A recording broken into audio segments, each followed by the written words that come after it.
예레미야 애가 1장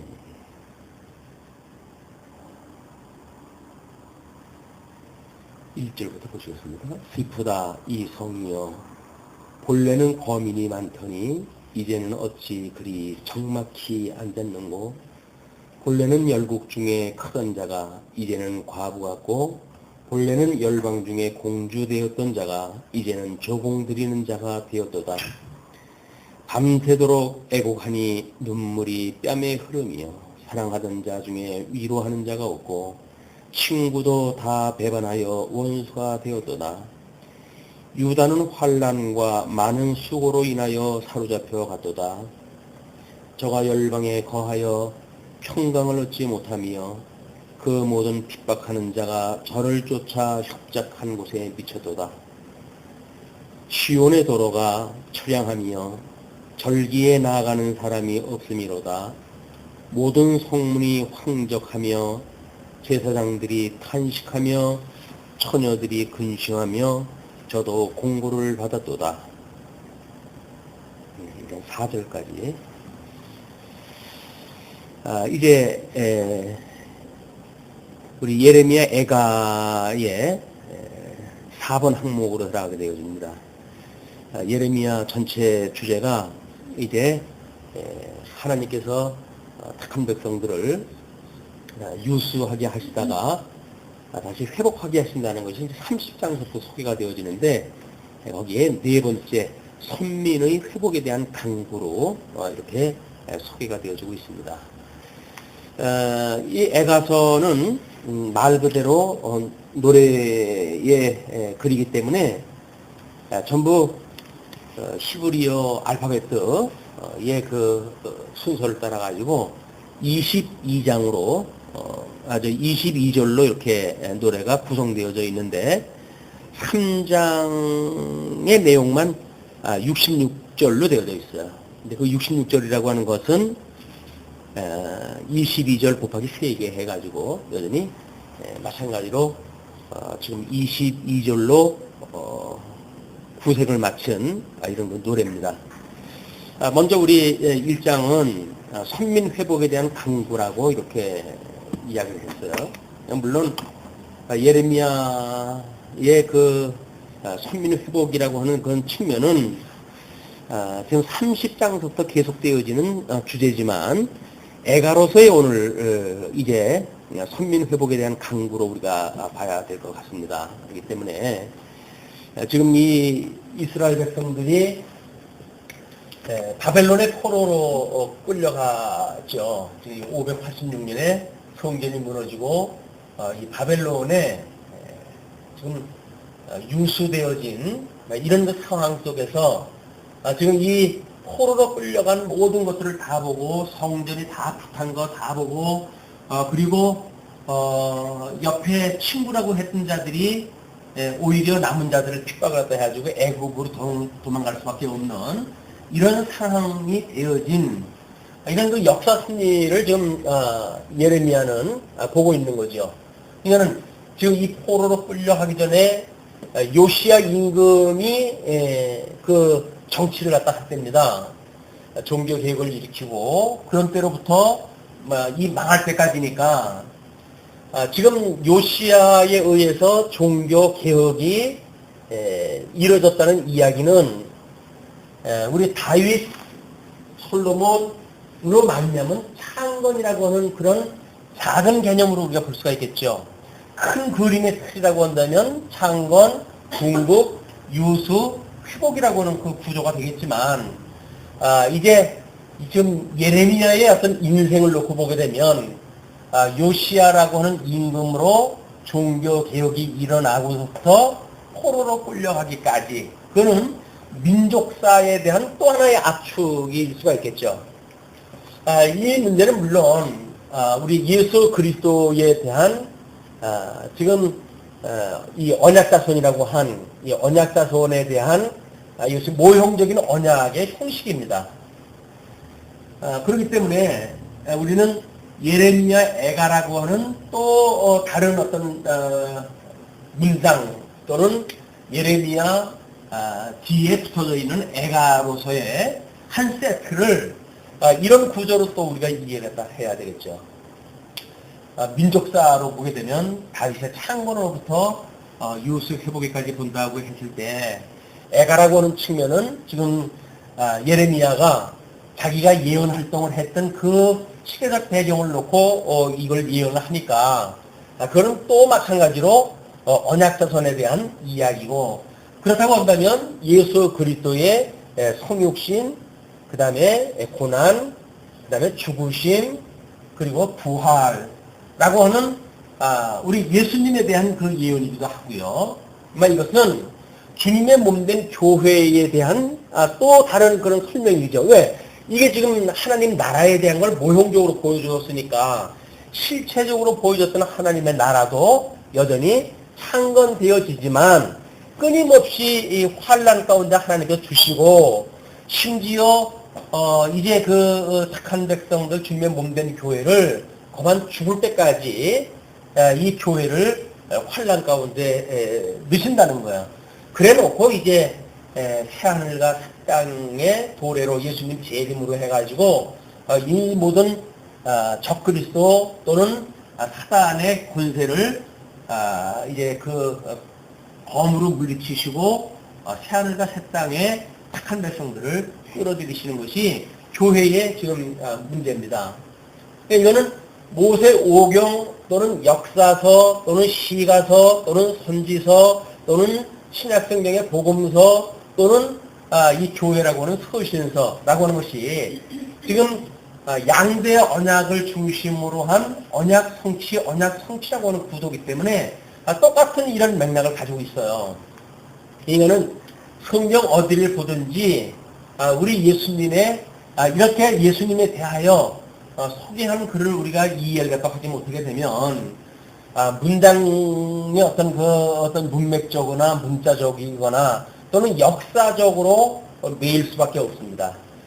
그 이야기는 역사적으로 이 성경을 보게 됐을 때 이 의미를 볼 수가 없다는 거예요. 신학적인 의미를 볼 수가 없다. 이렇게 됐을 때는 성도의 삶도 마찬가지죠. 성도의 삶도 예수 그리스도의 지체가 되어졌잖아요, 우리가. 그럼 예수님과 제가 한 몸이 되어졌단 말이에요. 그러면 예수 그리스도와 연합되어져 가지고 새 생명을 우리가 받아가지고 중생이 되어진 새 생명을 가지고 태어났어요. 주님의 몸된 교회의 이론이 됐어요. 그렇다고 한다면 교회가 환난으로 처해져 있다고 한다면 성도의 삶은 어떤 삶일까요? 물론 고난의 삶이에요. 이 고난의 삶을 배제해놓고 이 고난의 삶을 잘 먹고 잘 살고 뭐 1등을 지향을 하고 세상 있는 사람들한테 얼굴 보여주기 위한 이런 성도의 삶이라고 한다면 성경적인 삶이 아닙니다.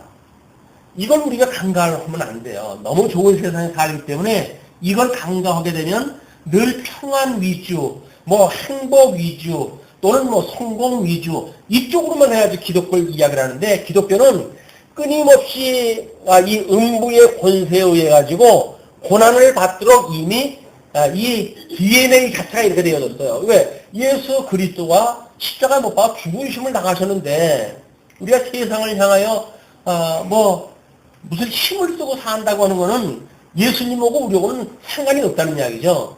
당신이 그랬으면 됐지 왜 우리까지 그래야 되는 말이냐. 이런 거 논리랑 똑같은 겁니다. 그냥 예수 그리스도의 죽으심에 우리가 참여되어진다는 이야기는 우리는 이 고난에 참여하는 거예요. 그렇기 때문에 성도의 이 고난이라고 하는 것은 정말 뭐 우리 사도들에게도 늘 그렇게 하나님께서 주님께서도 이야기를 하셨지만은 끊임없이 관제물로 드려지는 것이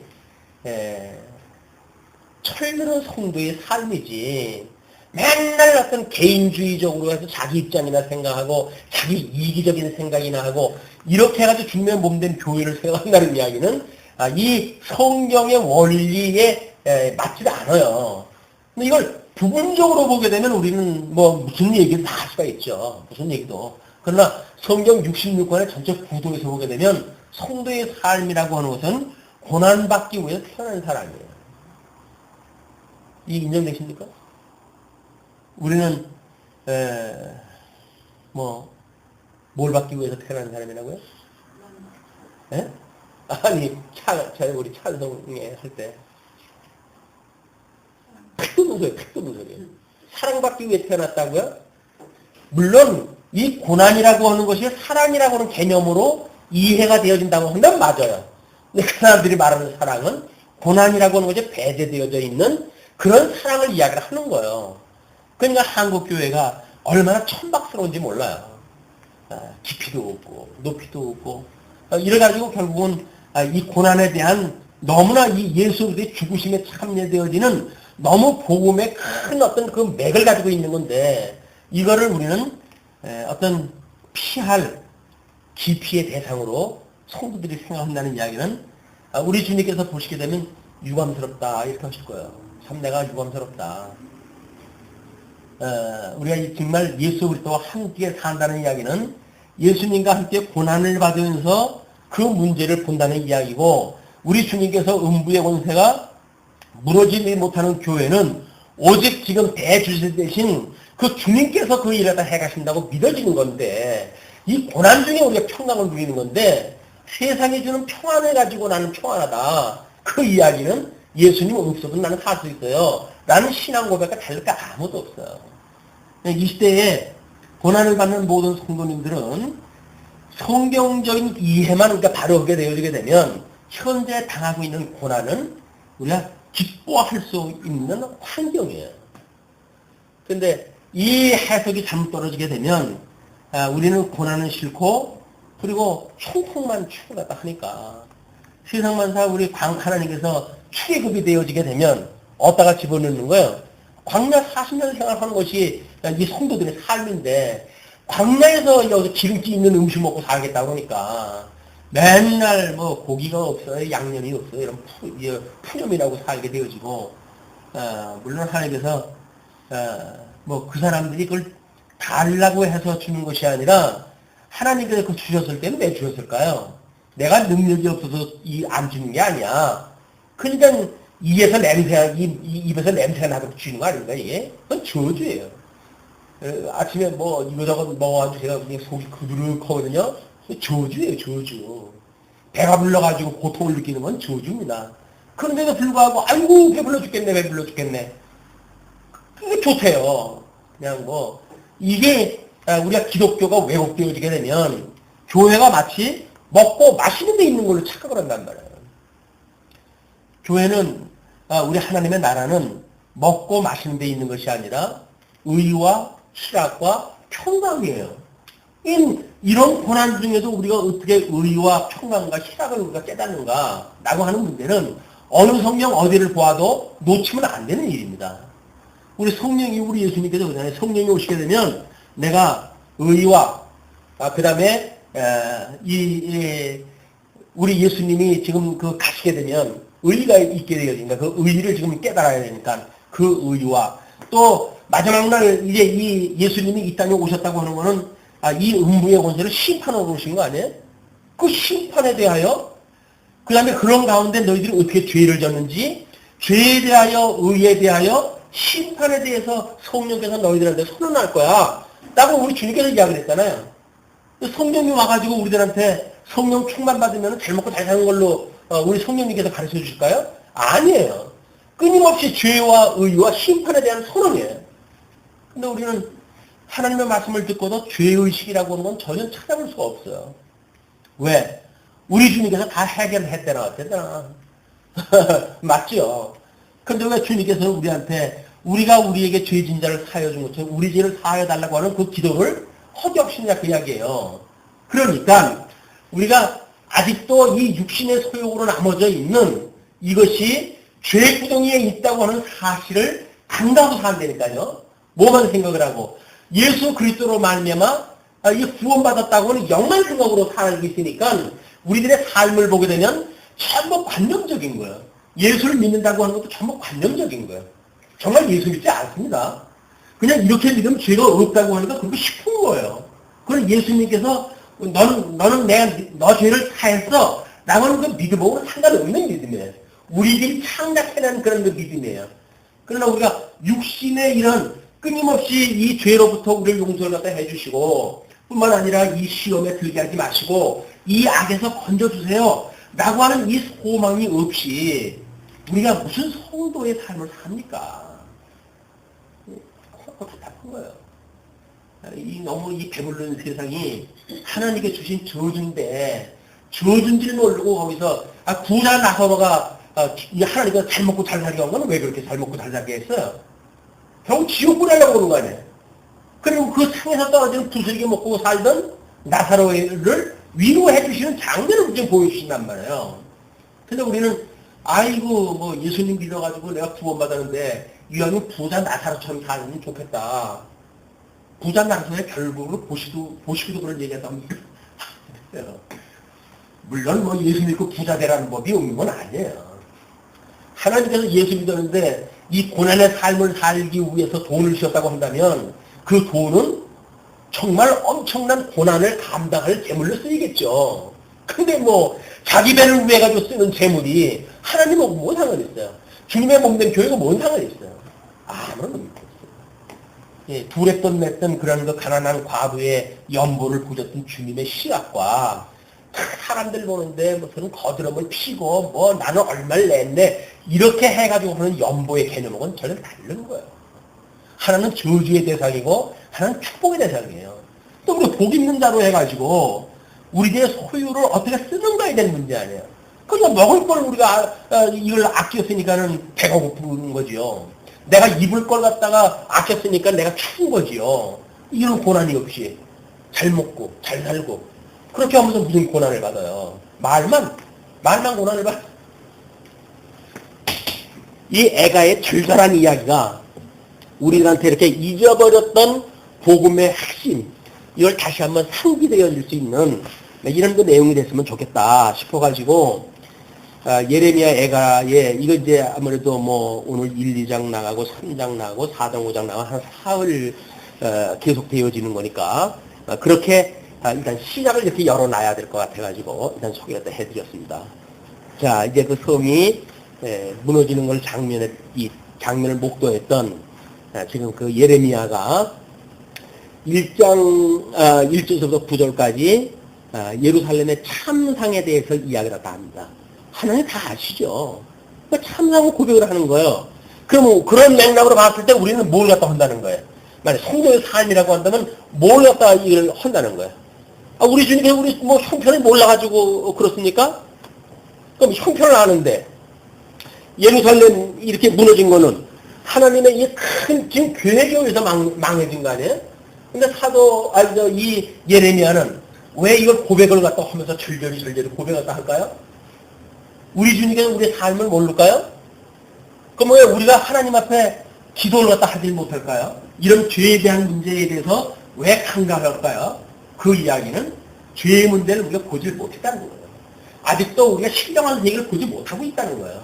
근데 육신의 세계만 보니까 이 사람이나 저 사람이나 다 그러고 사는 거지. 특별하게 내가 뭐 잘못한 게 뭐가 있냐. 라고 하는 논리가 나오고, 그러니까 우리 하나님 앞에 우리가 엎드려서 우리의 죄를 용서를 빌 만한 그 죄가 없는 거예요. 이게 예수를 믿는다고 하면서도 너희들이 이 죄를 갖다 빌게 되면 내 용서를 갖다 해준다고 하는 그 복음을 알면서도 불구하고 믿지 못하는 우리들의 연약한 모습이다.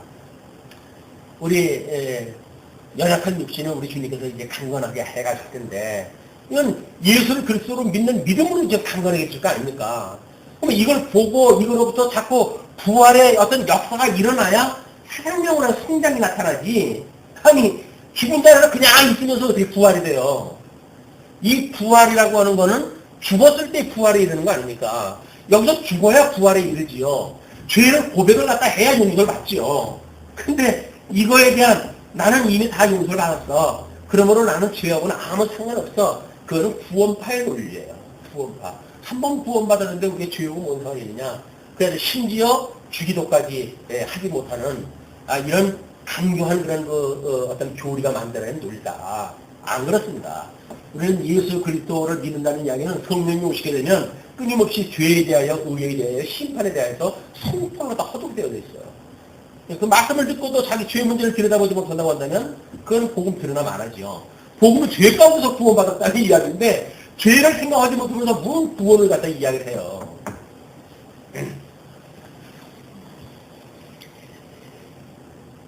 예. 오늘도 뭐 그런 그 기도를 갖다 해드리고 왔습니다. 보세요. 죽었던 영이 살아났어요. 그럼 우리 이 육신도 신령한 몸으로 다 살아날 걸 믿어요. 그렇습니까? 그 과정 중에 있는 이 육신에 대한 거는 아무런 변화가 없다가 벼랑간 뿅 하고 신령한 몸으로 바뀌는 겁니까? 아니잖아요. 우리가 이 죽었던 영이 살아났다고 하는 걸 믿는 믿음으로 해가지고 끊임없이 어서 뭐 병도 고쳐주세요. 먹을 것이 없어요. 또는 때로는 입을 것이 없어요. 라고는 고통도 우리가 이야기를 하고 그런 가운데 신령의 평강을 지켜가면서 조금씩 우리가 성장해가는 거 아니겠어요? 우리 전무기 같다고 한다면 말도 못해요. 뭣도 못해요. 그럼 어떻게 해요? 울면서 무조건 울어요. 뭐 하자고요? 젖달라고요. 그럼 그 아이는 하나님께서 이 다양하게 하는 아이가 아닌가요? 근데 왜 아이는 이 젖을 달라고 울까요? 그게 하나님께 드리는 기도예요. 근데 우리는 그런 거를 마치 유치한 그런 수준으로 보는데 유치는 여기에 어떤 등반을 갖다 해야 유치도 알지. 여기 들어가지도 않는데 무슨 유치 알아요. 슬프다 이성이여 본래는 거민이 많더니 이제는 어찌 그리 적막히 앉았는고 본래는 열국 중에 큰 자가 이제는 과부 같고 본래는 열방 중에 공주되었던 자가 이제는 조공 드리는 자가 되었도다. 밤새도록 애곡하니 눈물이 뺨에 흐름이여 사랑하던 자 중에 위로하는 자가 없고 친구도 다 배반하여 원수가 되었도다. 예수님 돌아왔을 때 상황 그대로 지금 되는 거 아닙니까? 그러니까 예수 믿을 때 진짜 예수 믿었던 친구인지 아닌지를 아는 방법은 어떤 친구가 지금 힘들어 있는데 그걸 외면하느냐 그렇지 않느냐에 따라서 가름할 수가 있는 거예요. 후욕을 갖다 하고 옛다 해가지고 뒷발로 채버리고 만다. 그 이야기는 사랑하는 지체가 아니라는 이야기입니다. 사랑하는 지체가 지금 고통에 빠졌는데 예수 그리스도가 한 몸을 이뤘다고 하면서 그걸 모른 척 한다고요? 그건 예수 그리스도가 상관없는 사람이죠. 유다는 환난과 많은 수고로 인하여 사로잡혀 갔도다. 저가 열방에 거하여 평강을 얻지 못하며 그 모든 핍박하는 자가 저를 쫓아 혁작한 곳에 미쳤도다. 결국은 그 좁은 길로 가는 예수 그리스도 거기에 따라가는 모든 그런 그 사람들은 함께 핍박을 받을 수밖에 없는 그런 상황이 지금 보여지는 거죠. 그래서 시온의 도로가 처량하며 절기에 나아가는 사람이 없음이로다. 그 시온을 향하는 그 길은 얼마나 아름다웠던 길입니까? 성전에 오르는 노래를 부르면서 그 예배를 갖다 드리러 올라갔던 그런 그 길, 이런 것들이 처량하기에 짝이 없어요. 왜? 나가는 사람이 없으니까. 모든 성문이 황적하며 제사장들이 탄식하며 처녀들이 근심하며 저도 공고를 받았도다. 거기에 있는 모든 사람들이 지금 공고를 받은 겁니다. 저의 대적이 머리가 되고, 제일 참기 어려운 거죠. 저의 대적이 머리가 되고 저의 원수가 형통함은 저의 죄가 많음으로 여호와께서 공곡해 하셨습니다. 어린 자녀들이 대적에게 사로잡혔다. 저는 요즘 뉴스를 보면서 재미난 재미난 건지 기가 막힌 건지 그런 거 생각이 드는데, 작년에 대선에 여러분이 이제 출마를 했지만 크게는 두 분 다 압축이 되어지는데 한 분은 대통령이 됐고 한 분은 떨어졌어요. 그런데 몇 개월 흘러가면서 그 두 분의 행적을 보니까 한 사람은 빛과 번쩍 금마차를 타고 영웅으로 사는가 하면 한 분은 오늘 소환돼 가지고 아마 이제 법원에 끌려가는지 모르겠어요. 이게 인생이에요. 한때는 둘이서 누가 대통령이 될지 몰라가지고 텔레비전에서 그냥 있는 말 없는 말로 해가지고 포장을 하고 이렇게 했던 그 두 사람들 아닙니까? 그런데 결과가 떨어지니까 그 권력의 힘이라고 하는 것이 한 사람은 마음껏 그냥 이렇게 나래를 피고 한 사람은 완전히 자기를 변명하지 않으면 이거 뭐 궁색한 인생을 할 수가 없는 입장으로 전락되어진 그런 그 모습을 봅니다. 이게 세상에서 있으니 다행이지 주님을 믿는 성도들이 만약에 그런 관계로 갖고 산다면 하나님 나라나 세상이나 우리한테 무슨 소망이 있어요. 세상이 그러기를 천만 다행이고 주님의 몸된 교회는 그렇지 않다고는 소망이 우리들한테 이게 어떤 기쁨이지 세상의 모습이나 교회의 모습이나 똑같다고 한다면 그럼 교회 못통 나와요. 교회가 그게 무슨 의미가 있어요. 하나님의 나라가 있으면 비단 옷 입고 오게 되면 아이고 이리 앉으십시오. 조금 뭐 누추한 옷 입으면 당신은 저쪽에서 앉으십시오. 라고 하는 것이 만약에 교회라고 한다면 그 교회는 이미 하나님의 교회가 아닌 거예요.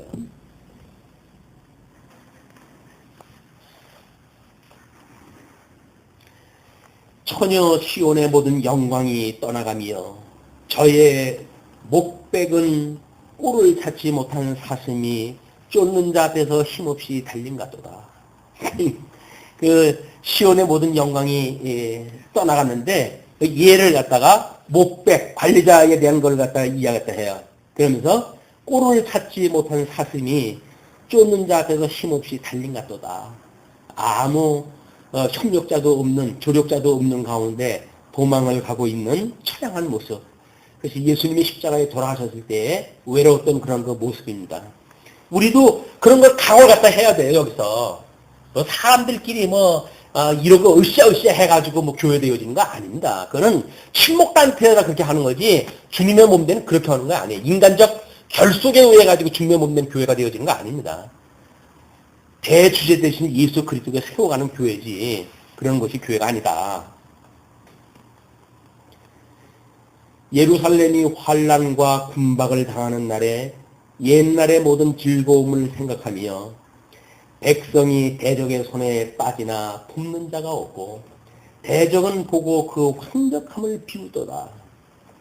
너무 참 비참한 그런 모습 아닙니까? 우리 주님의 모습이 예수님이 돌아가셨을 때 우리 복음서에 말미에 조금 소개되어지는 내용들이 있잖아요. 근데 그 내용에 대해서 그 어떤 신령한 감각적인 세계를 이해를 하려게 되면 이런 걸 봐야 예수님이 돌아가셨을 때 그 모습이 나와요.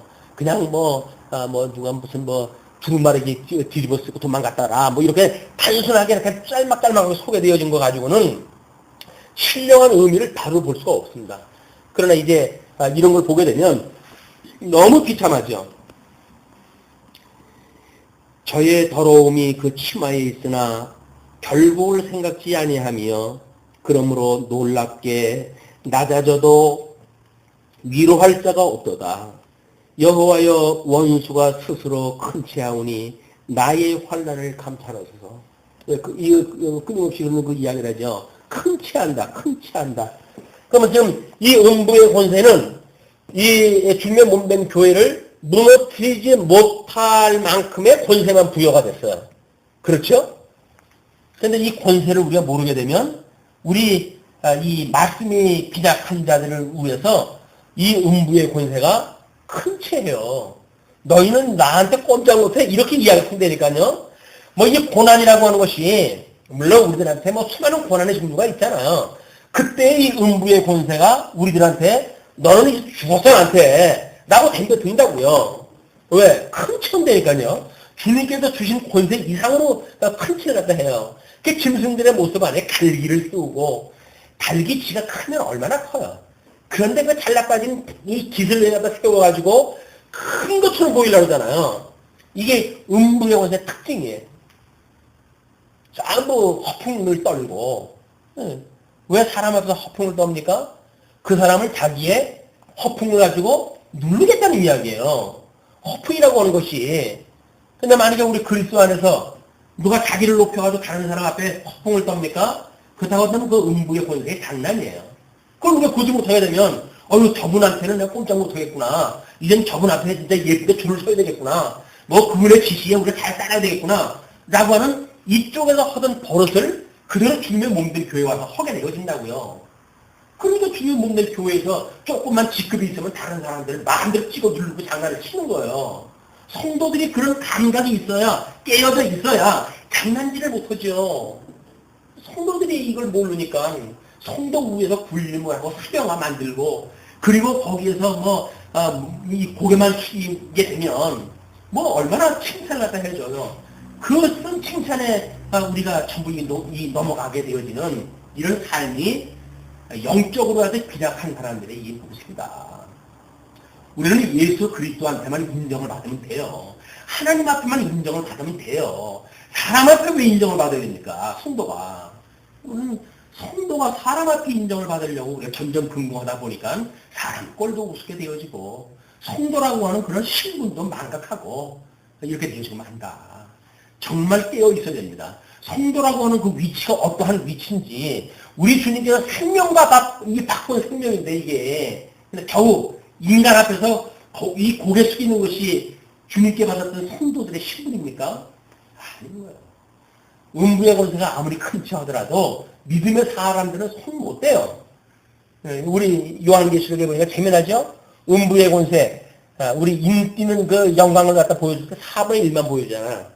너는 권세 내가 4분의 1을 맡겼어. 이걸 넘어서면 안 돼. 근데 얼마까지 이걸 해가면서 큰 체 갖다 하니까? 나팔 권세, 이 나팔 재앙을 갖다 할 때 3분의 1까지 늘려요.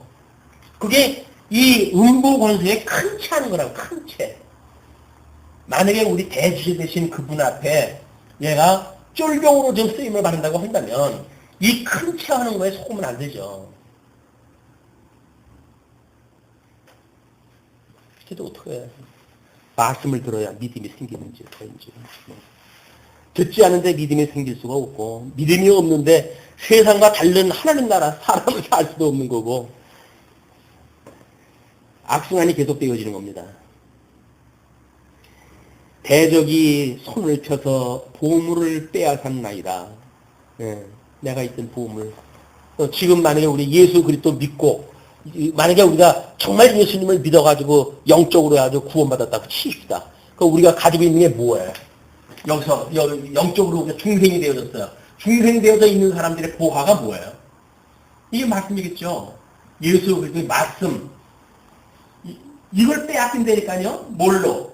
세상 이 육신의 소욕에 쓰이는 걸로 해가지고 말씀을 빼앗기니까 이 말씀이 그저 육신에 배채우는 도구로 전략이 되고 만난 말이에요. 이 보화를 빼앗긴다고요. 끊임없이.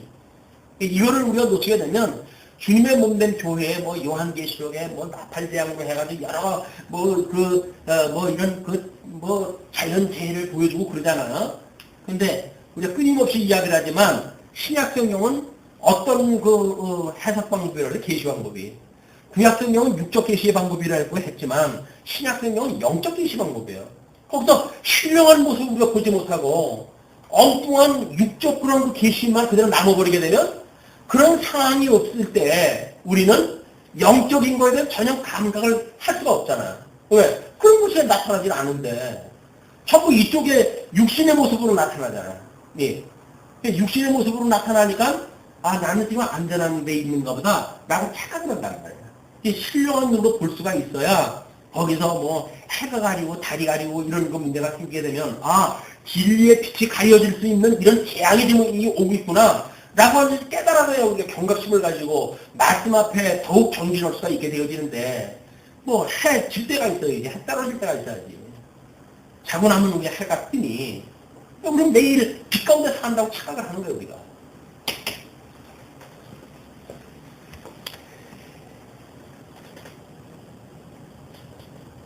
대적이 손을 펴서 이제 그 10절서부터는 12절까지 예레미야가 하나님께 도우심을 간구하죠. 대적이 손을 펴서 보물을 뺏었나이다. 주께서 이미 이방인을 금하여 주의 궁회에 들어오지 못하게 하셨사오나 저희가 성소에 들어간 것을 예루살렘이 보았나이다. 성소를 완전히 무너뜨리고 성소 안에까지 들어와 버렸잖아요. 그러니까 하나님께 정해 놓으신 그 영역을 넘어선 거예요, 이미. 그러면 우리가 만약에 예수 그리스도의 통치권 아래에 있는 육신을 가지고 있다고 한다면 우리 성령의 충만함을 받아가지고 여기는 적군이 쳐들어와요? 못 들어와요? 못 들어오죠. 그런데 성령의 충만함은커녕 죽었다가 살아났다고 하는 걸 믿는지 믿지 않는지는 모르겠지만 이렇게 되어진다고 했을 때 우리 육신을 완전히 죄에다가 맡기고 사는 거예요, 우리가. 이렇게 하면서도 우리 주님이 용서해줬기 때문에 나하고는 아무 상관없어요. 나하고 사한다고 하는 것이 얼마나 무서운 일입니까, 이게. 이런 죄 가운데 있으면서 육신이 우리들을 이 하나님의 아들인데 성령의 소욕에 이끌림을 받아야 될 우리들의 영역에 죄가 들어와서 자기의 꼬붕을 삼는단 말이에요. 그 모든 백성이 생명을 소송시키려고 그 백성이 생명을 소송시키려고 보물로 식물들을 바꾸었더니 지금도 탄식하며 양식을 구하나이다. 나는 비쳐나오니 여호와여 나를 공고하옵소서. 그 꼴을 보고 있는 예레미야는 참 너무 비참하죠. 무릇 지나가는 자여 너희에게는 관계가 없는가? 내게 임한 근심 같은 근심이 있는가 볼지어다. 여호와께서 진노하신 날에 나를 괴롭게 하신 것이로다. 이거는 뭐 너나 할 것 없이 당하는 그런 결국에 대한 이야기죠. 그러면서 13절로 19절 예레미야의 탄식과 애곡에 대해서 이렇게 이야기를 합니다. 위에서부터 나의 골수에 불을 보내어 이기게 하시고 위에서부터 나의 골수에 불을 보내어 이기게 하시고 내 발 앞에 그물을 베푸사 나로 물러가게 하셨어요. 하셨으며 종일토록 고족하여 곤비케 하셨도다. 이거는 뭐 불심판, 말할 수 없는 올무 이런 걸로 해가지고 지금 곤비케 되어진 상황을 이야기를 합니다. 그러면서 그러니까는 요나가 큰 물고기 뱃속에서 그런 어둠의 권세와 싸웠던 그런 치열함이 예수님의 상황이라고 한다면 예수 그리스도와 우리가 더불어 함께 사는 우리들이 죄에 대한 인식의 문제란 말이에요. 이 죄를 우리가 어떻게 해석할 것인가에 대한 내 죄악이 멍에를 그 손으로 묶고 얼고 내 목에 올리사 내 힘을 피곤케 하셨으며 내가 당할 수 없는 자의 손에 주께서 나를 붙이셨도다. 바벨론에 붙여가지고 지금 이 험한 꼴을 보게 하신다 그 얘기죠.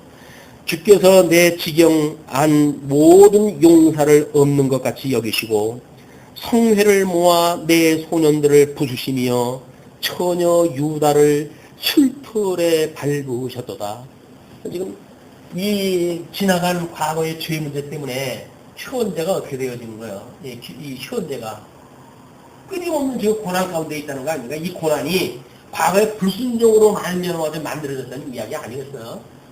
이런 과거와 현재에 대한 해석이 없이 미래에 대한 우리 하나님 앞에 강구라든지 소망이라든지 이런 걸 가는다는 이야기는 거짓말이죠.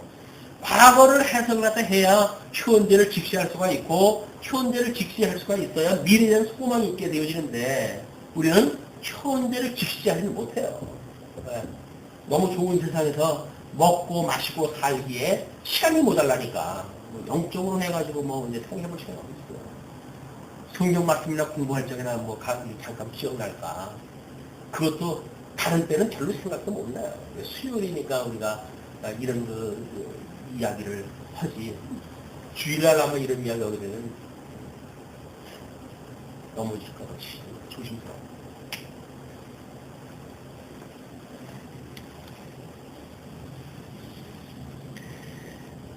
유다를 술틀에다 밟으시는 거예요. 술틀에다 밟는 것이 어떤 그 모습인지 연상은 되십니까? 포도즙을 만들기 위해 가지고 그 틀 속에다 포도를 갖다 집어넣고 그냥 발로 밟는 거예요. 밟는 거예요.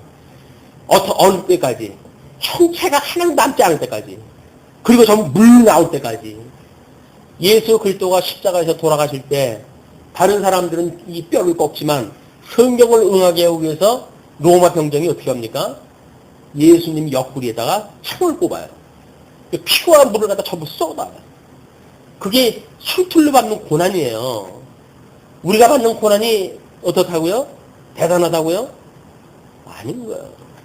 주님의 그런 고난에 의해서 우리가 정말 의롭다움을 받았다고 한다면 그분의 우리 고난에 참여하는 일은 우리들이 아무리 고난을 받는다고 하더라도 그 문턱에도 못 간 거예요. 지금 문턱에도 못 간 정도다. 우리는 하나님께서 그러니까 네가 지금 죽을 만큼 온 건 아니잖아. 우리 예수님께서 우리한테 질문하신 게 그거야. 우리 고난을 갖다 이야기하고 그랬을 때 내가 죽기까지 온 건 아니잖아. 뭘 죽도록 충성하다 했다고 그래. 그래, 엄살 부리지 말고 너는 내가 너한테 믿음을 주니까 그리고 음부의 권세가 너를 능히 이기지 못하게 할 테니까 너는 장부답게 그리고 죽도록 충성해라. 그 이야기예요. 예, 충성의 끝은 어디예요? 죽음이에요. 충성의 끝은 죽음.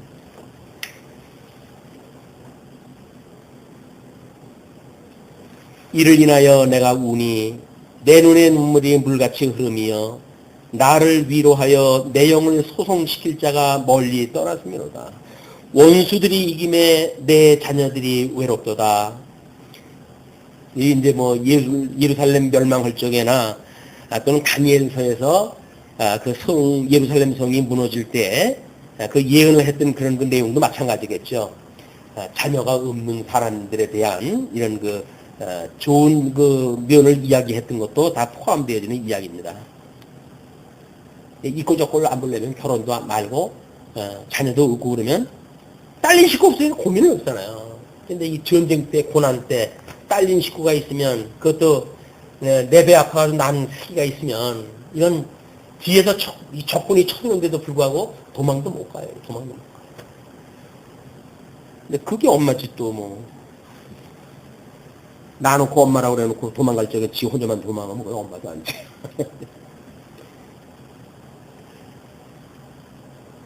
시온이 두 손을 폈으나 위로할 자가 없도다.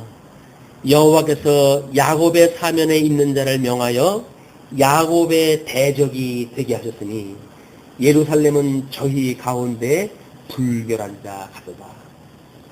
불결한 자, 이 죄 가운데 이 죄 때문에 지금 이렇게 고난을 갖다 주시니까 이런 것이 그런 그 식구로 해가지고 표현을 합니다.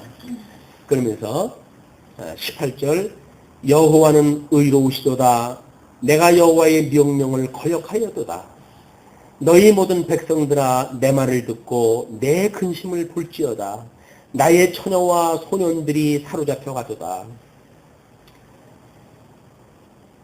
우리가 연상을 갖다 해보건데 포로로 끌려갔던 사람들이 과연 이게 도대체 뭔 일이냐 이런 생각을 하고 끌려갔을까요? 아니면 우리가 하나님 앞에 이 지은 죄가 정말 하늘을 찌릅니다. 하나님 이렇게 하심이 너무나 당연하고 너무나 당연합니다. 라고 하면서 끌려갔을까요?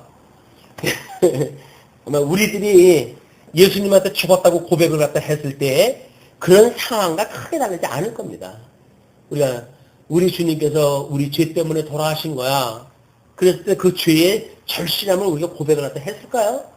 그래서 내가 뭔 그렇게 큰 죄가 있다고? 내가 뭐 그래 큰 죄가 있다고? 왜 아니겠어요? 그러고 우리가 아마 구원을 받았다고 노래하고 살는지 모르겠어요.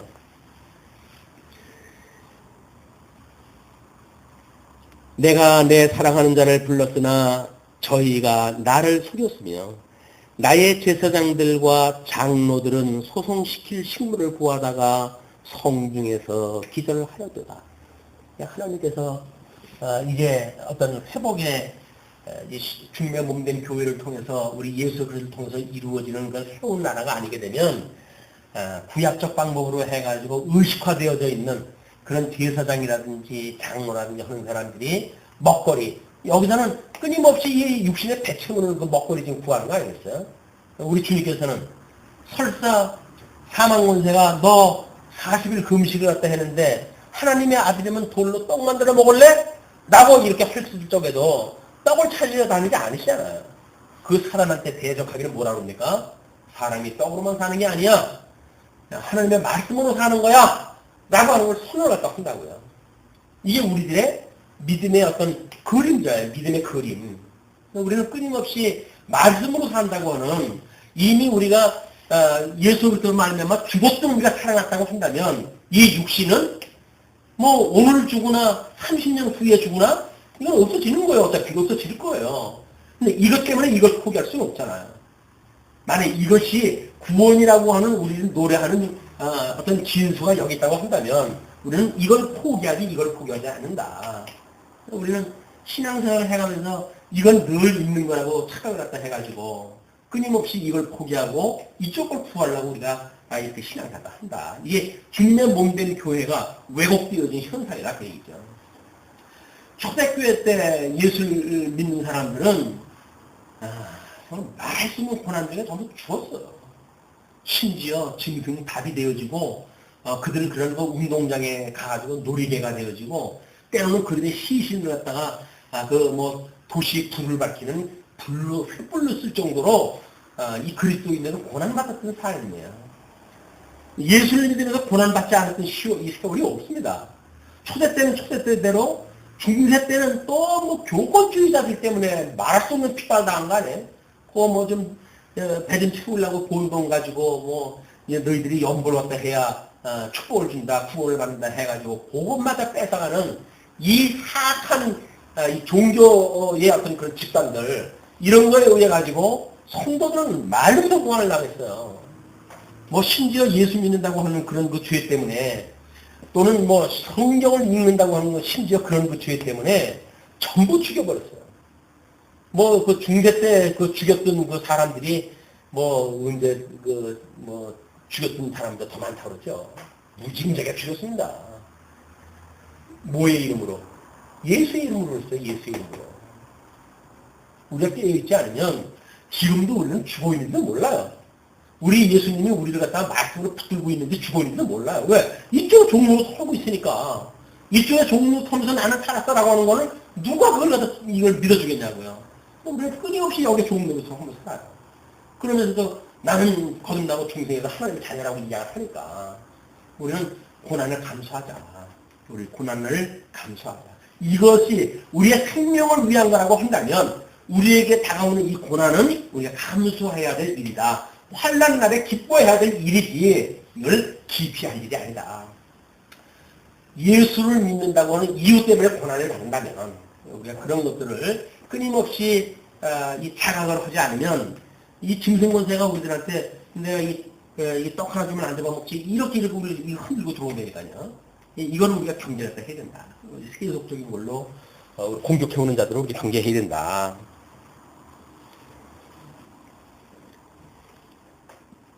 네, 20절서부터 22절까지 원수들에 대한 저주를 이렇게 이야기를 합니다. 여호와여 돌아보옵소서. 내가 환난 중에서 마음이 괴롭고 마음이 번뇌하오니 나의 폐역이 심히 크니이다. 자기 죄를 그대로 고백을 하면서 밖으로는 칼의 살육이 있고 집에는 사망 같은 것이 있나이다. 그 집이라고 한다면 안식처가 돼가지고 위로자가 있고 그래야 되는데 나가니까 나가는 대로 해가지고 이 칼로에서 공격을 당하지. 집안에 들어오게 되면 또 거짓 선지자들에 의해 가지고 온통 환난을 당하지. 이렇게 지금 당하고 있는 거예요. 그러니까는 이 짐승권세, 외부로부터 들어오는 이 짐승권세와 내부에 있는 거짓 선지자들의 이 음료권세, 이 권세에 대해서 우리가 끊임없이 이걸 살펴봐야 돼요. 짐승권세들은 끊임없이 주님의 몸된 교회에 어떤 복음이 선포되지 못하던 공격을 하고 있죠. 거짓 권세는 그게 아니라고 자꾸 우리한테 이걸 이야기를 할 거예요. 야, 그거 그런 건 아니야. 그러니까 그 사람들 말 듣는 것도 괜찮아. 라고 이야기를 할 거라고요.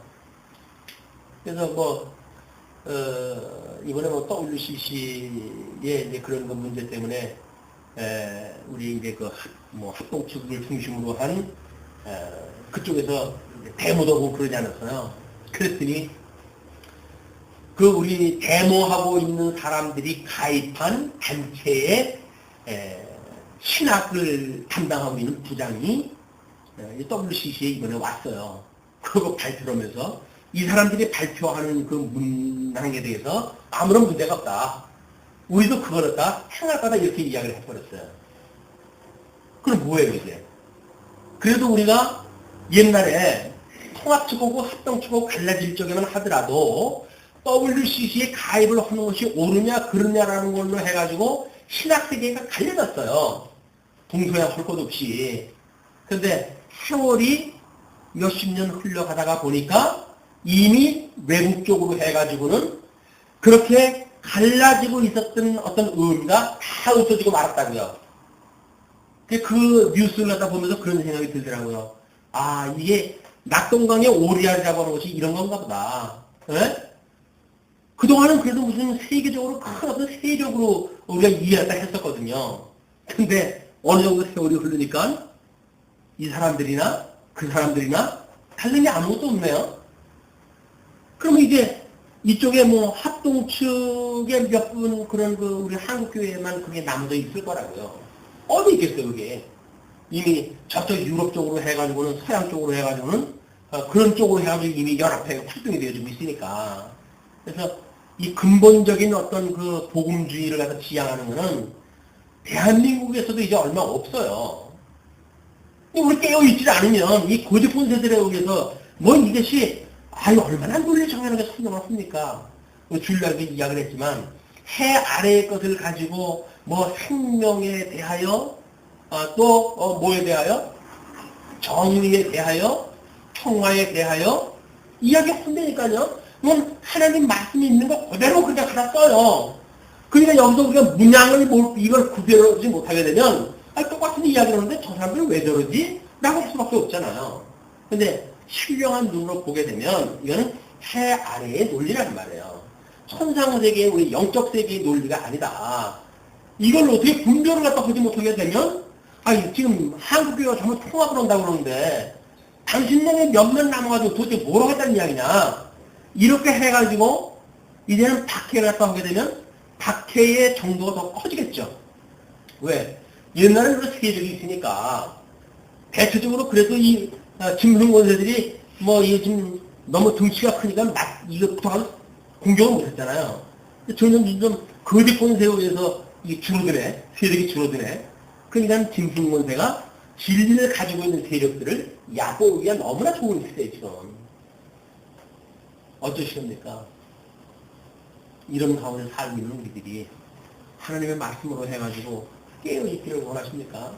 아니면 세상 바람 부는 대로 그냥 흘러가시길 원하십니까? 선지자의 예레미야가 바로 그 이야기입니다.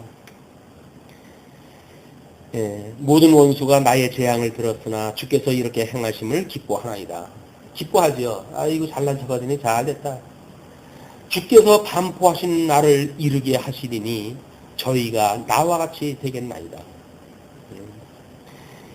저희 모든 악을 주 앞에 나타내시고 나의 모든 죄악을 인하여 내게 행하신 것 같이 저희에게 행하옵소서. 하나님 우리들의 이런 과거의 불순종으로 행해가지고 우리를 이렇게 고난을 주셨는데 우리를 환란에 빠뜨리는 저 무리들도 우리 고난을 당하는 것처럼 마지막 날 심판날 우리는 구원을 시키지만 그들은 멸절시켜 주옵소서. 그런 그 이야기죠. 그게 바로 우리들의 기도예요. 음부의 이 음침한 사망의 골짜기를 지나가지고 거기에 원수의 목전에서 우리 상을 베푸는 이런 그 모습을 보고 싶다 그 이야기예요. 비록 우리가 이 환란 가운데 있지만 우리가 이 환란의 계곡이 지나가게 되면 이 음침한 골짜기를 지나가게 되면 거기에는 우리 주님께서 원수의 목전에서 나에게 그럴듯하게 떡 벌어진 이런 그 상을 베푸실 때가 온다.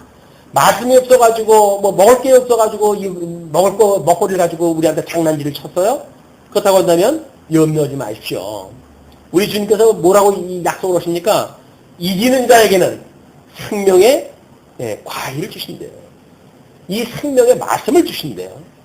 또 우리 이기는 자, 이 말씀 가지고 영원토록 살 건데 잠시 육신에 있을 이런 걸로 인해 가지고 우리가 그렇게 살지 마자. 차하게. 네. 나의 탄식이 많고 나의 마음이 곤비하니라. 나의 마음이 지금은 너무 곤비한 거예요. 너무 힘든 거예요. 그래서 예수님처럼 하나님이여 하나님이여 할 수만 있으면 이 순자를 나에게 지나가게 해주세요. 라고 말씀하실 만큼의 고난인 거예요. 이게 고난이. 그러나 나의 뜻대로 마옵시고 누구의 뜻대로? 아버지의 뜻대로 하옵소서. 왜? 아버지의 영광 선포니까. 아버지의 영광 선포를 위해서 살아가는 거니까 나의 유익을 위해서 그렇게 살아가는 것이 아니라 그러니까 나의 뜻대로 마옵시고 아버지의 뜻대로 하시옵소서 라고 하는 선언을 우리 주님께서 하십니다.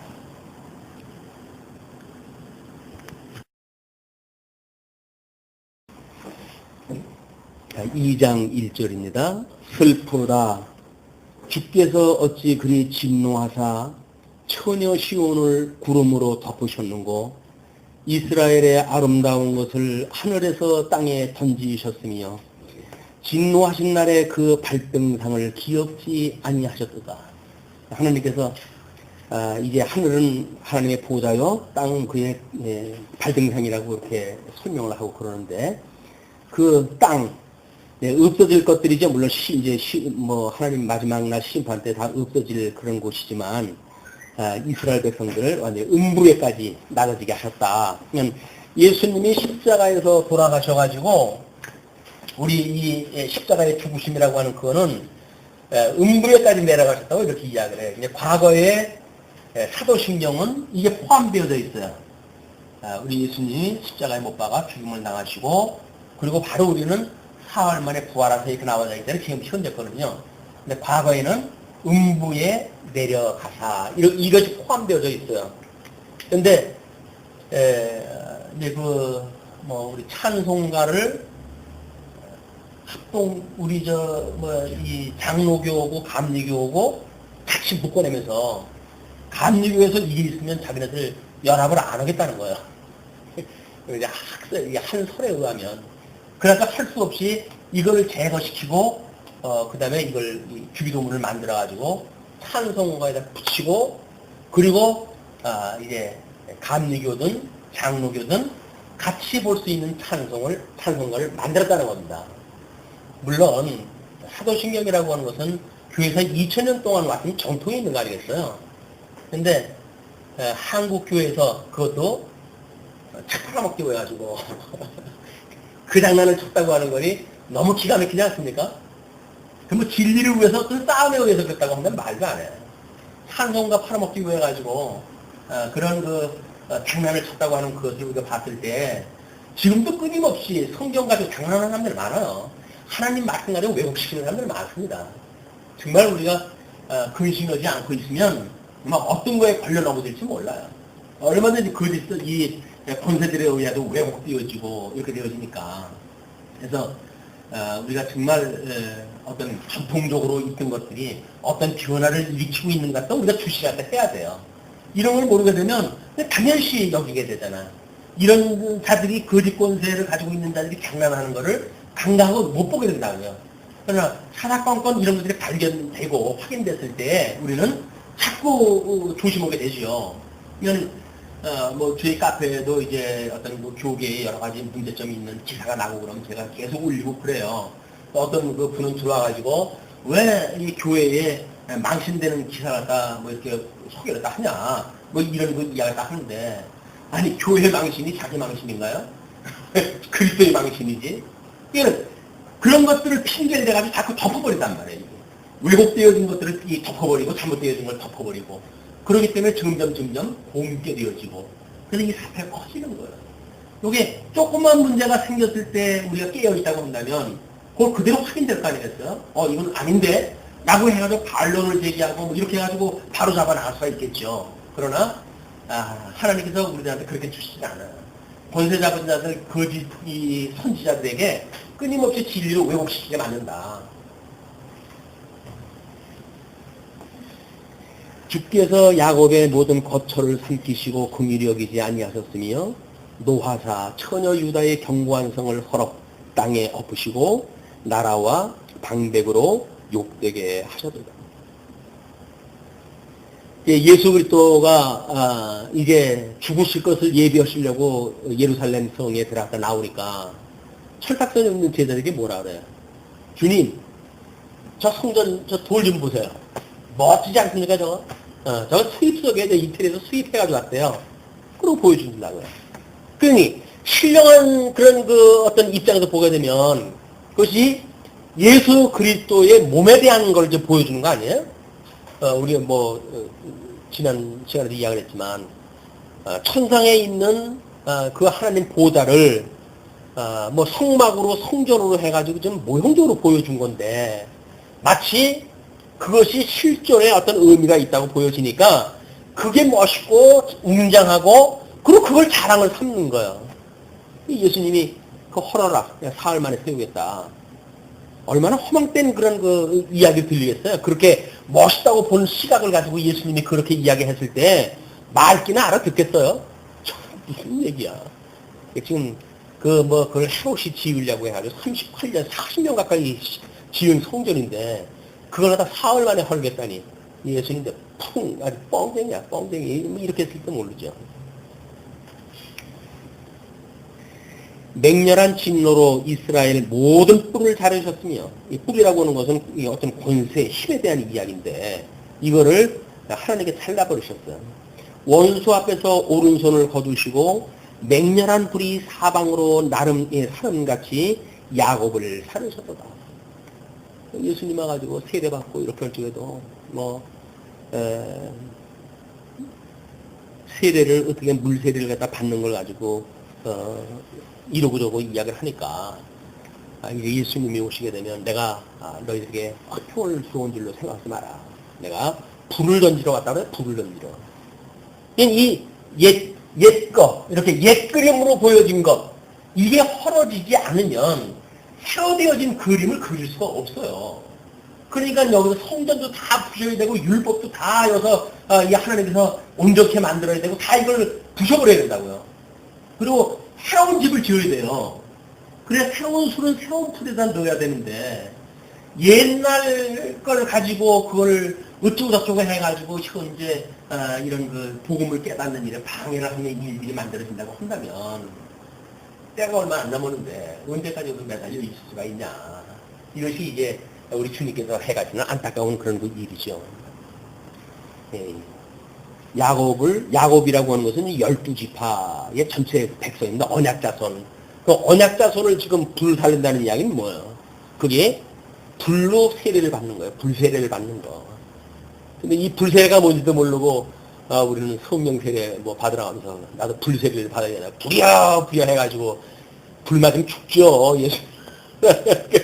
그게 뭔지도 모르고 다 하려고 그러는데, 불세례는 그냥 성령 세례만 받아가지고, 예수 그리스도가 받으신 그 불세례에 우리가 그걸 이해하고 믿고 그렇게 살아가면 다행이지. 뭘 자기가 직접 불세례를 받겠다고. 원수같이 활을 당기고 대적처럼 오른손을 들고 서서 눈에 아름다운 모든 자를 살육하셨으며 하나님께서 원수같이 마치 그래가지고 그 언약 백성들을 향해가지고 활을 당기고 마치 대적처럼 오른손을 들어가지고 아름다운 그런 그 모든 데를 살육하시고 처녀 시온의 장막에 노를 불처럼 쏘셨다. 하나님의 진노입니다. 하나님의 진노.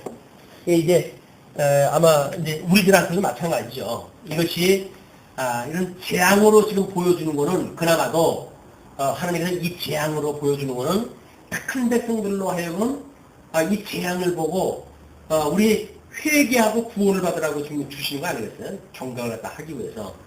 왜 우리 눈에 보이는 천재 이 지변을 일으키시면서 우리들에게 복음을 깨닫게 하실까요? 그 이야기는 뭐냐면 하나님께서 천지를 다 지으신 분 아니에요? 근데 그 지으신 거를 하나님께 힘으로 해가지고 이성적 존재로 지음을 받은 인간들한테 정신 차려라 이놈들아 라고 하는 이야기거든요. 정신 차리기는 그냥 그걸 회복을 한다 어쩐다 해가지고 또 자연보호 운동을 기독교가 해야 된다 어쩐다 이런 쪽으로 빠져버리니까 아무리 하나님에게 계시를 펼치려고 하더라도 거짓 이 선지자들은 끊임없이 그거를 현실적인 문제로 돌려버린단 말이에요.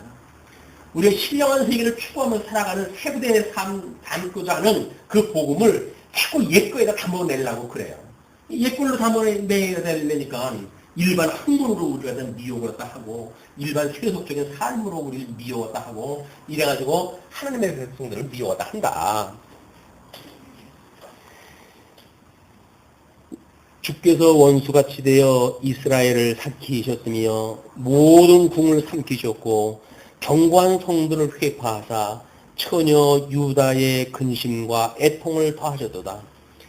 성막을 동산의 초막같이 헐어버리시며 그냥 이 성막 같은 것도 우리가 동산의 그 초막같이 아주 별 볼 일 없는 것처럼 그렇게 하나님께서 헐어버리시고 공회 처소를 회파하셨도다.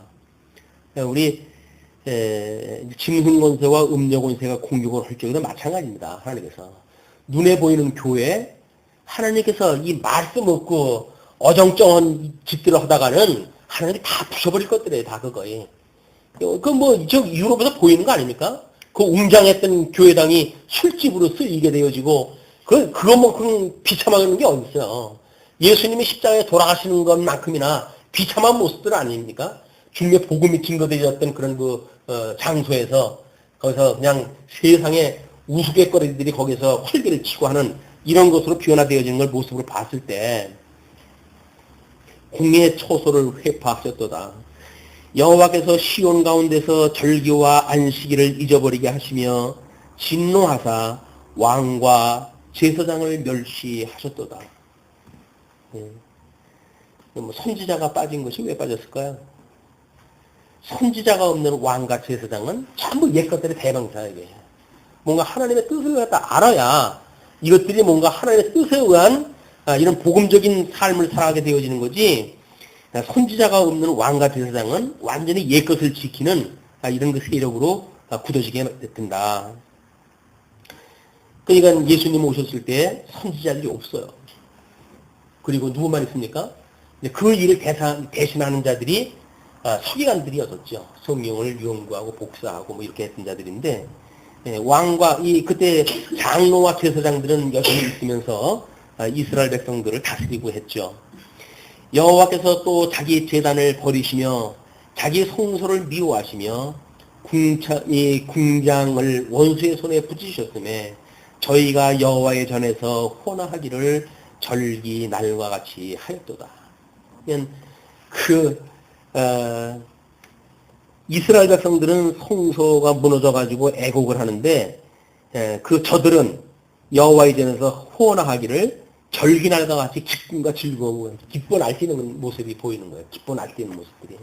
이거는 우리가 말씀으로 이렇게 어떤 무장되지 아니하고 육체의 소욕에 빠질 때에 우리가 기뻐하는 것 같지만 사실 누가 기뻐하는 겁니까? 우리를 그렇게 하도록 했던 모든 권세들이 함께 기뻐하는 거예요. 그러니까 우리는 그게 나보고 기뻐하는 줄 알고 나도 모르고 덩실덩실하고 같이 춤추고 있다니까요. 그런 모습이 우리한테 보여야 얼큰만이나 하고 우리가 경계라도 하지. 이건 귀신 장난에 같이 놀면서도 불구하고 그걸 우리가 이 자각을 갖다 못한단 말이에요.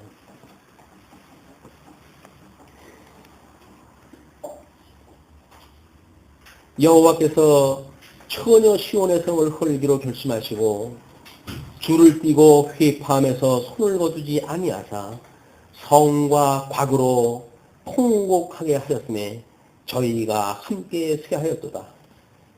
주님의 모든 성은 그렇게 무너집니다. 성문이 땅에 묻히며 빗장이 꺾여 회파되고 왕과 방백들이 율법 없는 열방 가운데 있으며 그 선지자들은 여호와의 묵시를 받지 못하는도다. 여기 선지자가 나오죠. 묵시를 받지 못하는 선지자들, 하나님의 선한 뜻이 뭔지를 모르는 분별하지 못하는 성도들, 똑같은 거예요. 이게 영적 예배를 드리지 못하는 우리나 육적 제사를 드리지 못하는 이스라엘 백성들이나 똑같은 그런 그 모습이겠죠. 처녀 시온의 장로들이 땅에 앉아 잠잠하고 티끌의 머리에 무릅쓰고 굵은 배를 허리에 둘렀으며 예루살렘 처녀들은 머리를 땅에 숙였도다. 부끄러운 걸 알아가지고 이제 하나님께서 정말 우리 붙들어 주시지 않으면 우리가 세속이라고 하는 것에 어떻게 끌려가는지 모릅니다, 이게. 그래서 우리가 우리 한국 교회뿐만 아니라 어떻게든지 성도들로 하여금 회집하게 하려고 하고 뭔가 이렇게 자극을 둬가지고 일을 갖다 하게 만들려고 하고 그러는 것들이 가만히 두고 보게 되면 우리가 예배를 드리지 않는 시간을 보게 되면 전부 이 세상 사람도 다를 거 없잖아요. 똑같은 일을 하고 살잖아요.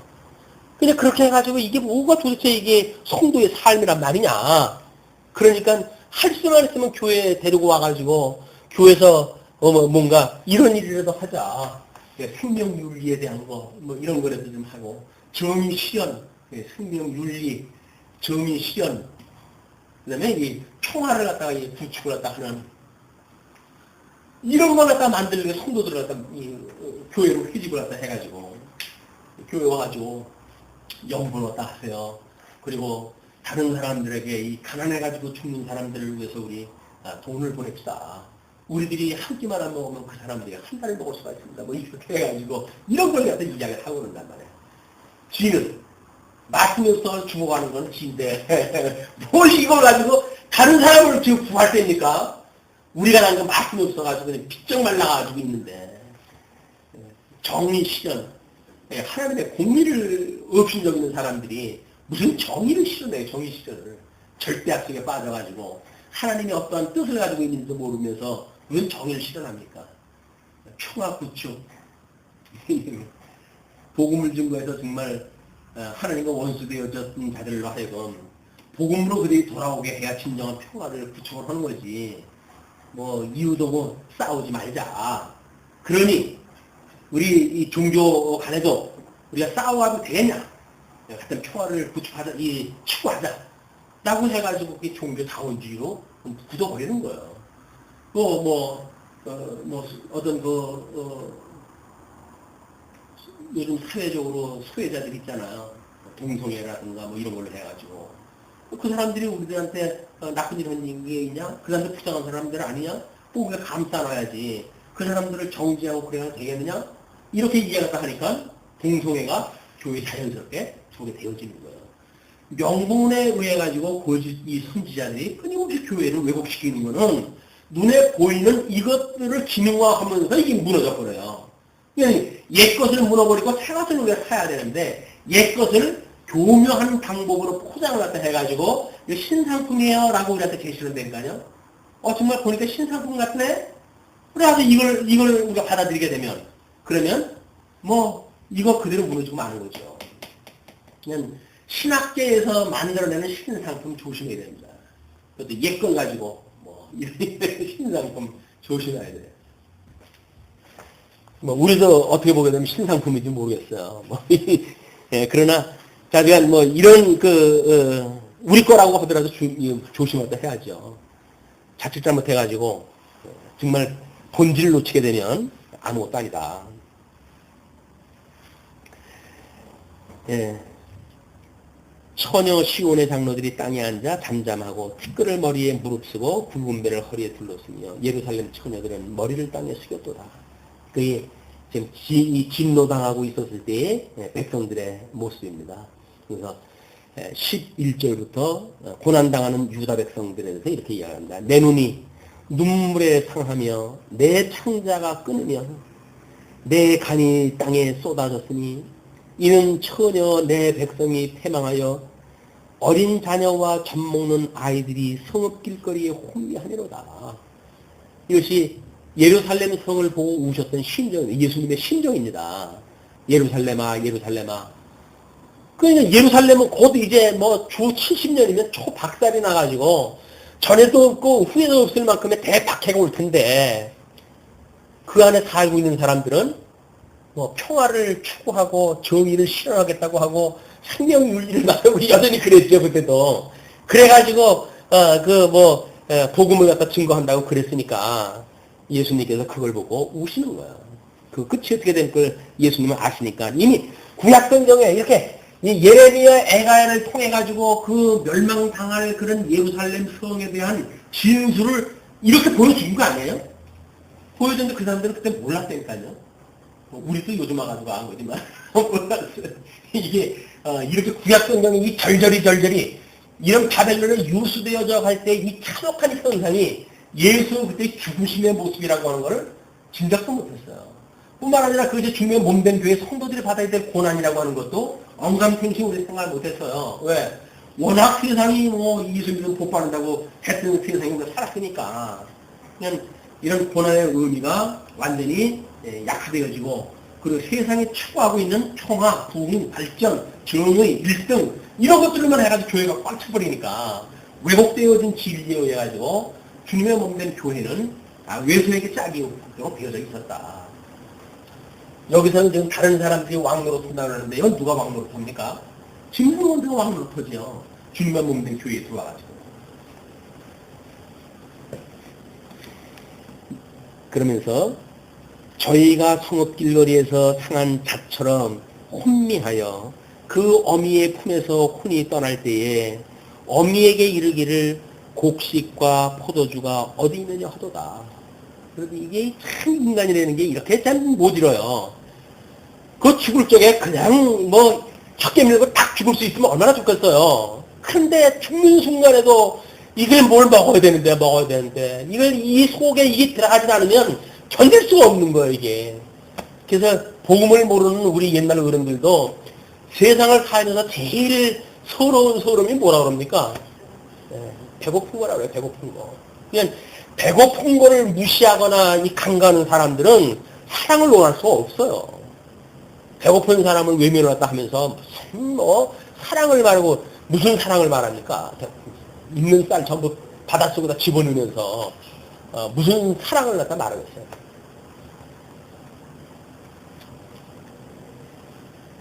저희가 성읍길거리에서 상한 자처럼 혼미하여 그 어미의 품에서 혼이 떠날 때에 어미의 이르를 곡식과 포도주가 어디 있느냐 하고.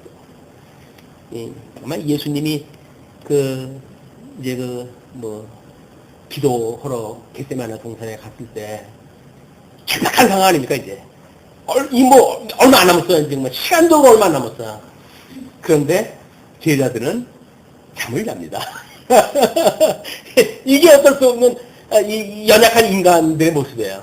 우리 주님께서 얘들아 잠시라도 나하고 깨어 있을 수 없겠니? 하고 깨워놓고 또 왔잖아요. 기도하고 왔어. 그들이 또 세상 모르고 자. 참 우리 모습이 그렇지 않는가 싶습니다. 처녀 예루살렘이여 내가 무엇으로 내게 증거하며 무엇으로 내게 비유할꼬.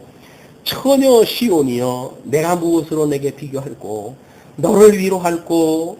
너희의 파괴됨이 바다같이 크니 누가 너를 고칠 소냐. 도저히 이루어질 수 없는 그런 그 상황. 하나님께서 우리를 저주받았던 이 육신 가운데다가 담아놓은 것은, 이걸 그릇으로 삼은 것은 정말 성령께서 주시는 은혜로 이걸 쓰시지 않으면 이 그릇은 어쩔 수 없이 이거를 지키기 위해서 이건 안절부절을 해야 돼요. 이제 먹고 마시는 모든 의식주의에 대한 문제, 모든 이 당연 우리들의 일어나는 상황들을 위해 가지고 우리는 이 그릇을 이걸 위해서 쓰려고 그러지 이걸 담는 그릇을 이해가 안 된다니까요. 그게 인생이 고달픈 거예요. 정말 불교에서 벽면 도를 닦는 그런 그 분들처럼 벽을 보고 금식을 했다가 얼마씩이나 할 수 있고 그렇다고 한다면 얼마나 좋겠어요. 그 구박을 받고도 한 끼만 굴면은 배가 고파가지고 밥 안 줘요. 밥 없어! 엄마 말도 안 듣는 무슨 말이야? 라고 그러면 잘 들게 밥 주세요. 이 인간의 연약하네, 인간의 연약. 먹는 것도 꼼짝을 못해요. 그러니까 그걸 너무나 잘 알고 있으니까 예수님한테 네가 하나님의 아들이면 이 돌로 떡 만들어 먹어 라고 유혹을 할 수밖에 없지요. 하나님의 말씀으로 사는 거, 정말 우리가 하나님의 말씀으로 사는 겁니다. 영원한 생명을 얻은 우리들의 영원한 생명은 말씀으로 사는 거지 이걸로 사는 게 아니란 말이에요.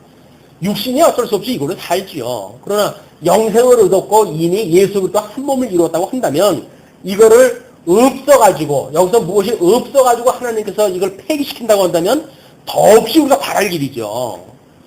아직도 여기가 뭐가 미련이 남아가지고 더 주셔야 되고 더 오래 뭐가 있어야 되고 이런 걸로 한다고 한다면 이거에 대한 가치가 별로 의심스러운 거예요.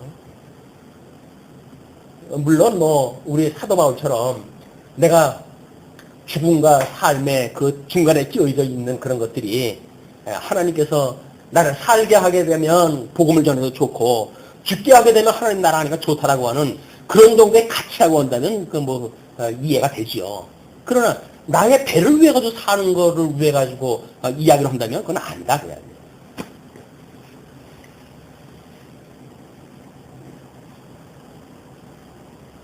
내 선지자들이 내게 대하여 헛되고 어리석은 묵시를 보았으므로 내 죄악을 드러내어서 내 사로잡힌 것을 돌이키지 못하였도다.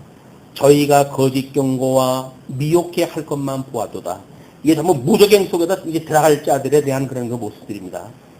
무릇 지나가는 자는 다 너를 향하여 박장하며 박수를 치면서 처녀 예루살렘을 향하여 비소하고 비웃고 머리를 흔들며 말하기를 온전한 영광이라 천하의 희락이라 일컫던 성이 이 성이냐 하며, 이건 예수님뿐이 그렇습니까?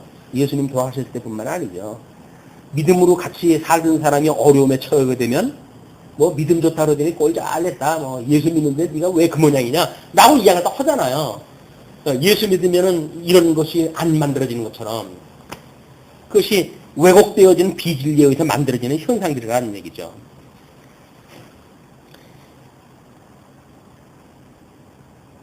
우리가 바라던 날이 과연 이 날이라 우리가 얻기도 하고 보기도 하였다 하도다. 예. 내가 너 어디 믿는다고, 믿음 있다고, 주님이 너의 편이라고 어디에 두고 보자 라고 했던 거대로 지금 보여지고 지네들이 그걸 보고 있다는 거죠. 예, 이 어려움에 있는 자들에 대하여 이렇게 자기의 어떤 힘보다 하나님께 주시는 영향보다 더 크게 하는 이런 것들은 하나님 앞에서 하나님이 어떤 분인지 모르니까 그 짓을 하지. 그 짓을 하겠어요. 정말 하나님 앞에 우리가 그런 그 원수를 위해서도 우리가 기도할 일이다 이게. 여호와께서 이미 정하신 일을 행하시고 옛날에 명하신 말씀을 다 이루셨으며 긍휼히 여기지 아니하시고 회파하사 원수로 너를 인하여 즐거워하며 너의 대적의 불로 높이 들리게 하셨도다. 너희 마음이 주를 향하여 부르짖기를 처녀 시온의 성과가 너를 밤낮으로 눈물을 강처럼 흘릴지어다. 스스로 쉬지 말고 내 눈동자로 쉬게 하지 말지어다. 밤 초경에 일어나 부르짖을지어다. 내 마음을 주의 얼굴 앞에 물쏟듯 할지어다. 각 길머리에서 주려 혼미한 내 어린 자네의 생명을 위하여 주를 향하여 손을 들지어다 하였도다. 그래서 회복하는 자, 여기서 유수에서 돌아올 수 있는 자들은 이걸 충분히 회개한 자들이 돌아오게 되어집니다. 하나님께서 예정을 해놨기 때문에 돌아온다고 하는 이 기계적인 설명, 교조적인 설명은 우리나라에 힘을 줄 수가 없어요.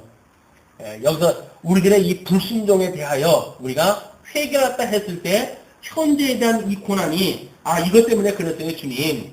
우리 야고보서에서 그런 이야기를 하더라고요. 피차 너희들이 서로의 죄를 이제 용서를 받고 그리고 기도하라.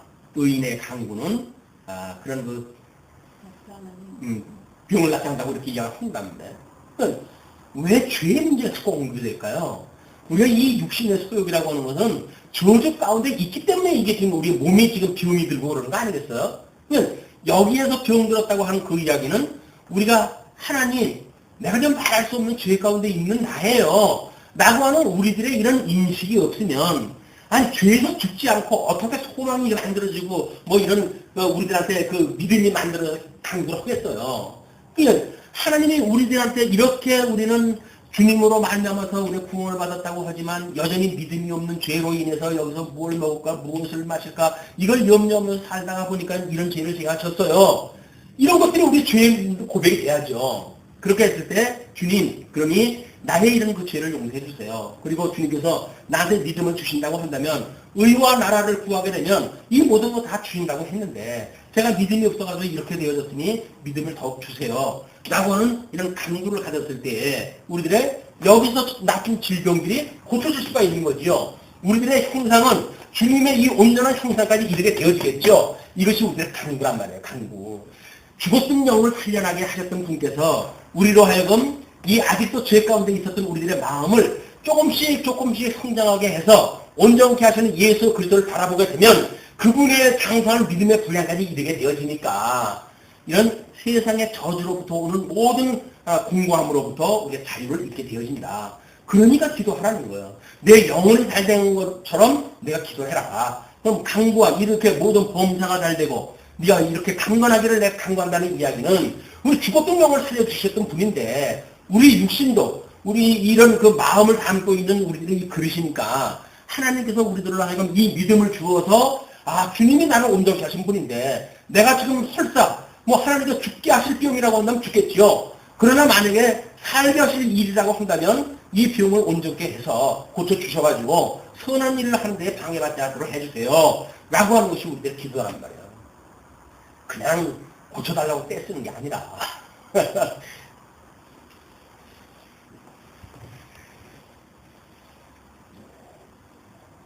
네. 20절 여호와여 감찰하소서 네게 이같이 행하셨는지요. 여인들이 어찌 자기 열매 곧 손에 받든 아이를 먹어오며 제사장들과 선지자들이 어찌 주의 성소에서 살육을 나가보니까. 있을 수 없는 일들이 지금 벌어지는 겁니다. 그러니까 그 여인들이 어떻게 열매 자기 그 손에 받든 아이를 먹고 살아갈 수가 있겠습니까? 차마 못할 노릇이 지금 벌어지고 있는 거죠. 노유는 다 길바닥에 엎드러졌사오며 늙고 어린아이들 숨못 쓰는 사람들은 다 길바닥에 엎드러졌고 내 처녀들과 소년들이 칼에 죽었나이다. 주께서 진노하신 날에 죽이시되 긍휼히 여기지 아니하시고 살육하셨나이다. 예수 그리스도의 죽으심에 대한 무게가 얼마큼 큰지 이렇게 느껴지죠. 이제 그냥 십자가에서 단순히 그냥 뭐 한나절 있다가 돌아가셨다라고 하는 단순한 것이 아니라 예수 그리스도의 죽으심의 그 절절한 영적 분위기를 갖다 우리가 읽어낼 수가 있으니까. 주께서 내 두려운 일을 사방에서 부르시기를 절기의 무리를 부름같이 하셨나이다. 하필이면 절기의 무리를 부름같이 1년에 3차례씩은 틀림없이 보여야 되는데 두려운 일이 그 사방에서부터 오게 되어지니 얼마나 고통이겠어요. 여호와께서 진노하신 날에 피하거나 남은 자가 없었나이다. 내 손에 받들어 기르는 자를 내 원수가 다 멸하였나이다. 그래서 예수 그리스도의 죽으심은 온전한 죽음이에요. 가련서를 주장하는 것처럼 잠깐 기다렸다가 살아났다는 등 쓸데없는 이야기를 하는데 그렇지 않습니다. 예수님은 온전한 죽음을 당하셨어요. 그러나 하나님께서 사망 것을 이기고 이제 그를 살려내셔서 하나님 우편의 보좌 위에 그를 두셨다. 그 두신 예수 그리스도, 대주제 되신 예수 그리스도, 그분에 의해서 세워진 주님의 몸된 교회, 그 교회의 중심에 있는 우리 믿음의 사람들, 이런 그 믿음의 사람들이 우리 살아계신 그 하나님으로 인해서 위로를 갖고 또는 소망을 갖고 그리고 이 어려운 시대에 우리가 말씀으로 살아갈 수 있는 힘이 되어졌으면 좋겠다. 기도하세요.